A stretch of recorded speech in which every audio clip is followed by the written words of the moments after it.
ഒരു അടിപൊളി ഹൽവ നമ്മുടെ വാഴയില വെച്ചിട്ട് ഉണ്ടാക്കിയെന്ന് പറഞ്ഞാൽ നിങ്ങൾ വിശ്വസിക്കുമോ? എന്നാൽ വിശ്വസിച്ചോ കേട്ടോ. ഇളം വാഴയിലെടുത്തിട്ട് അതിൽ നിന്ന് നടു കളഞ്ഞിട്ട് ഇല മാത്രമാക്കി എടുക്കുക. ഇനി ഇത് ഒരു കപ്പോളം വെള്ളം ചേർത്ത് നന്നായിട്ടൊന്ന് അരച്ചു കൊണ്ടുവരാം. ഇനി ഇത് നമുക്ക് അരിച്ച് മാറ്റി വെക്കാം. ഇനി ഈ സമയം കൊണ്ട് നമുക്ക് കോൺഫ്ലോർ ഒന്ന് വെള്ളത്തിലൊന്ന് കലക്കി മാറ്റി വെക്കണേ. ഇനി വേറൊരു ചട്ടി എടുത്ത് ചൂടായി വരുമ്പോൾ നെയ്യ് ഒഴിച്ച് പിന്നെ ഒന്ന് ഉരുകി വരുമ്പോഴേക്ക് ബദാമും അണ്ടിപ്പരിപ്പും അതേപോലെ തന്നെ കിസ്മിസും ഒക്കെ ഒന്ന് ഇട്ട് കൊടുക്കുക.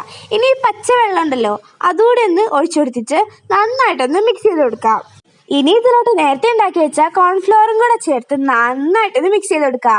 കൈ വിടാതെ മിക്സ് ചെയ്ത് കൊടുക്കണേ. ഇനി ഇതിലോട്ട് നമുക്ക് ഏലക്കായ് പൊടിച്ചതും കൂടെ ചേർത്ത് കൊടുക്കുക. ഇനി ആവശ്യത്തിന് പഞ്ചസാര നിങ്ങളുടെ അളവിന് ചേർത്ത് കൊടുത്തിട്ട് നന്നായിട്ടൊന്നുകൂടെ ഒന്ന് മിക്സ് ചെയ്യുക.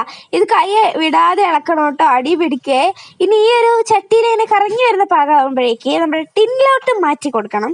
ടിന്നിലോട്ട് മാറ്റി കൊടുത്ത് അത് സെറ്റായി വരുമ്പോഴേക്കും നിങ്ങൾ ചോദിക്കും വാഴയിലക്കൊക്കെ ഇത്രയ്ക്ക് ടേസ്റ്റ് ഉണ്ടാവുമെന്ന്.